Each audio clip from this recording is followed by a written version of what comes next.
I was just behind a woman with a couple of kids in a trolley. Oh God, it'd be hard work being a mum, I reckon, because the kids want something straight away. It's part of our snowflake existence these days. We want everything on demand. I suppose I'm just about to bitch about the use by dates on the greens I buy at Coles. They're generally not as good as Woolworths. So they tend to sell stuff that's almost near the best by date. In this case, like the mixed leaf greens, the expiry date on some of those were just tomorrow, which is pretty ordinary, I think. And they don't tend to discount them anymore. You know, if they're getting really close to the expiry date, they don't bother putting a discount on. So I think that's a bit ordinary as well.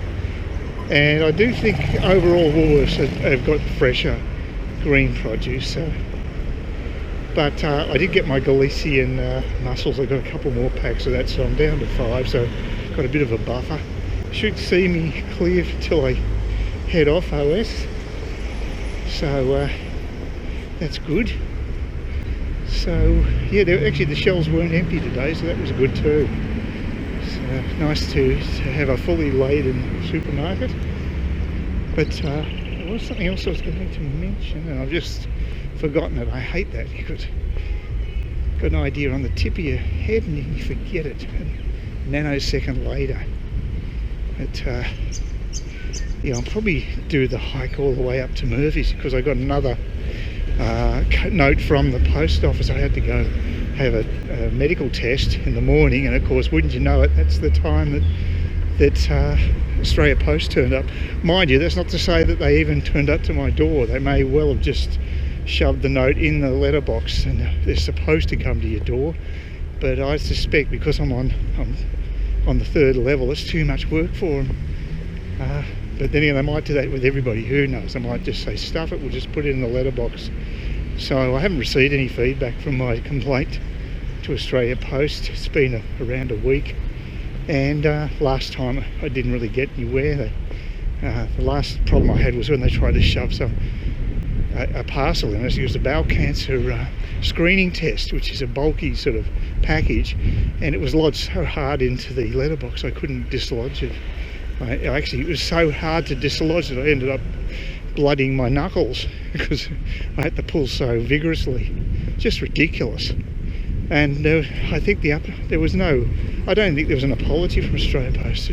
They got back to me with some BS, but this is the way these days. Most times the companies are now becoming political in that way too, that they basically very rarely will admit fault. Could be part of our litigious society too, which is not a great thing.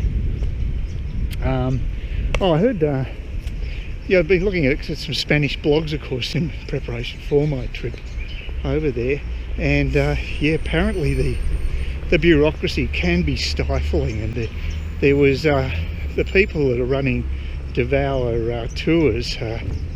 That's is it James? Yeah, James, and his Spanish wife Yoli. They were saying that, yeah, the Spanish bureaucracy is so bad that they decided to actually get married in New Zealand rather than her native Spain. It's just because it's a lot easier. The process was easier because of less paperwork. Apparently New Zealand is pretty low on paperwork, but I've got a horrible feeling Ardern, sorry, is going to stuff up the country anyway with her crazy wellness policies and new age type approach to governance. We'll see.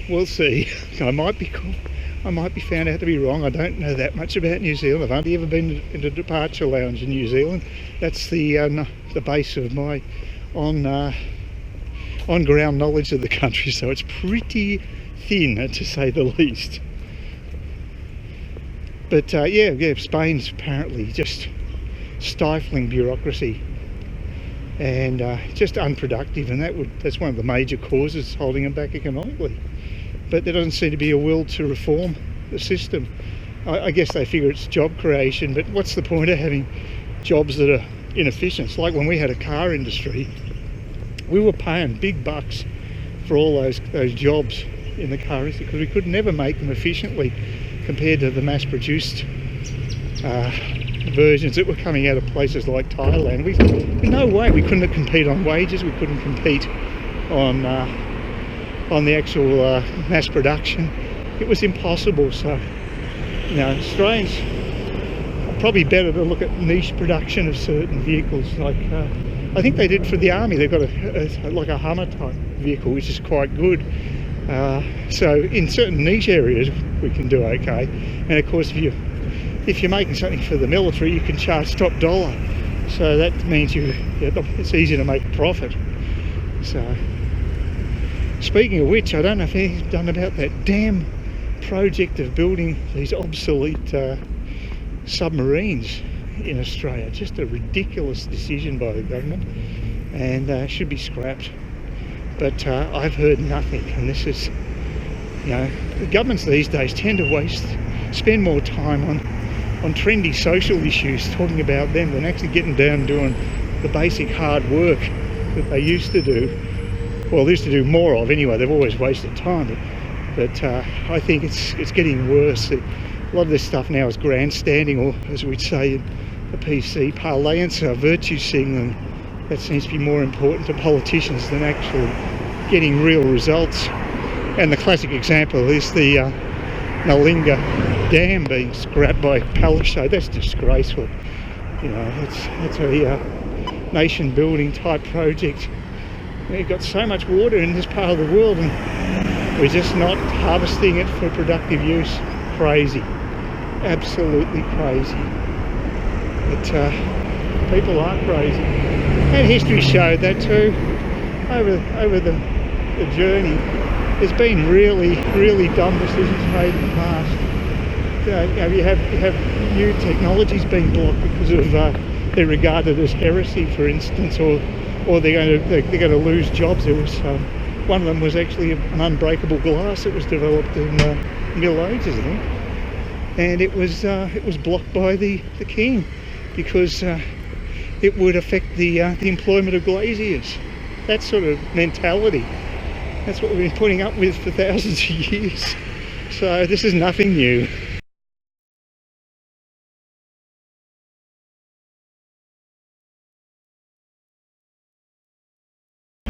Just leaving the supermarket today, I'm walking down the escalator. There's this woman just blocking my way, which people do a lot up here.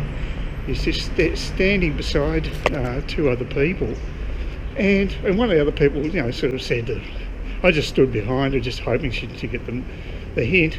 And then so the person next to her, guy next to her, says, just alerts her to the fact she's blocking my way. So she moves aside. I go down there, and then she turns around and abuses me because I didn't say excuse me so she would clear the way for me. So I was the guy at fault. I'm the rude guy because I didn't say something to her, and she felt she was put out having to move aside to unblock the way. I mean, what twisted logic is that? This is the sort of world we live in. It's ridiculous. I thought she was joking for a second, but she didn't smile at all. I think she really felt that I was the rude person because all I did was just stand behind her. I didn't say anything, I didn't smirk, I didn't do anything. And like I said, as per normal, the person with her just alerted to that fact, which happens many times. She moved aside and she abuses me when I walk past. Unbelievable. Some people, you really wonder. God, I'd hate to be a politician having to deal with these sort of people. It'd make it a hard job, really. Sometimes you despair of humanity. Anyway, I got what I was looking for anyway in the supermarket, but looking forward to getting out of here in a few weeks. Oh my God. And I can't complain, it's another beautiful day. It'd be, again, probably around 28 degrees. And I know how everybody's doing tough down south, especially in Melbourne at the moment. So you have my sympathy, I mean it. So it's times like this I realise I did make a good move. Oh, the other thing that happened in the supermarket was that they had diced beef on special. It was a double special, and they seem to always discount food on Saturday. My shopping tip for here would be definitely go down to Coles on Saturday morning or afternoon, because they had diced meat at it was labelled at $9 and it's normally $10, so it wasn't much of a discount. But then it also had a sign below it saying $6. Luckily there was staff everywhere today, so usually I complain about it because I'm always blocking away. They always send me in a spot where you want to go to actually buy something.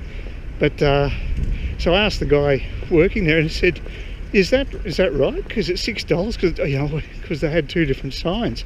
And it was. He said, yeah, when you go to checkout they will charge you $6 for the I think it's 500 grams of diced beef.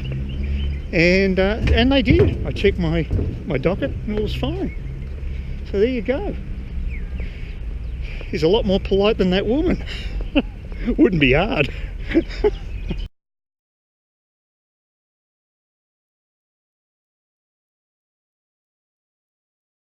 Please consider subscribing to my channel if you think there's anything there of use to you, or entertainment or whatever.